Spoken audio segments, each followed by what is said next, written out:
বেহাল রাস্তা সংস্কারের দাবি নিয়ে রাস্তা অবরোধ করে বিক্ষোভ এলাকাবাসীদের। খবর পেয়ে ঘটনাস্থলে ছুটে যায় গাজল থানার পুলিশ। তারা দফায় দফায় রাস্তা অবরোধকারীদের সাথে আলোচনা করছেন অবরোধ তুলে নেওয়ার জন্য। জানা গিয়েছে গাজলের রানীগঞ্জ ২ নম্বর অঞ্চলের নিমডাঙ্গা বুথ এবং কৃষ্ণপুর বুথ এলাকার রাস্তার বেহাল দশা দীর্ঘদিন ধরে। জনসাধারণ বিভিন্ন সমস্যায় ভুগছেন এই বেহাল রাস্তার জন্য। বিভিন্ন জায়গায় জানিয়েও কোনো কাজ হয়নি বলে বাধ্য হয়ে নিমডাঙ্গা এলাকাবাসী এবং কৃষ্ণপুর এলাকাবাসী গাজল কৃষ্ণপুর বামনগোলা পাকুয়া রাজ্য সড়ক অবরোধ করে বিক্ষোভ দেখান। তাদের দাবি দ্রুত এই রাস্তা সংস্কার করতে হবে।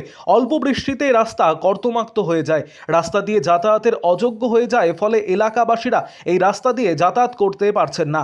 বিশেষ করে ছাত্রছাত্রীদের বেশি সমস্যা হচ্ছে।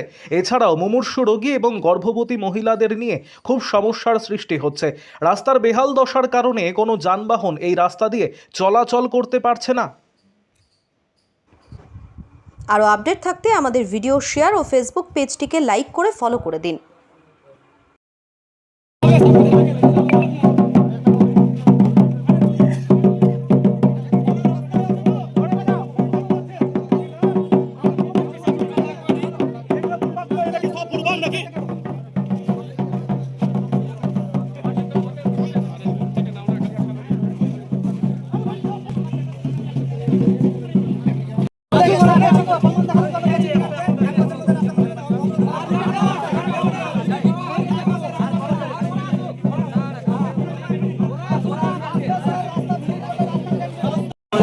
রাস্তাটা খুবই খারাপ, বর্ষার দিনে যাওয়া যায় না, ডেলিভারিকেও একদম ঘাটে করে নিয়ে যেতে হয়। জায়গাটা কোথায়? আপনার নাম? নিমতলা বুথের গ্রামবাসী তো? আমার রাস্তার জন্য পথ অবরোধ বহুতবার হয়ে গেছে, মেলাইবার করছি, করার সত্ত্বেও কাজ হয়নি। এবার কথা হচ্ছে যে 24 সালে ডিপুটেশন দিচ্ছি, ডিভিশন দেওয়ার পরেও 1 বছর হয়ে গেল, কোনো কিন্তু সুরাহা পাইনি।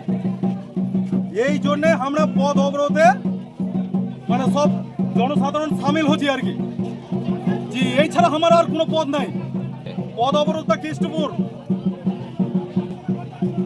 বুথের জন্য প্লাস নিমতলা বুথের জন্য। আপনার বাড়ি? বাড়ি মোর কৃষ্ণপুর, হ্যাঁ, দক্ষিণ পাড়া।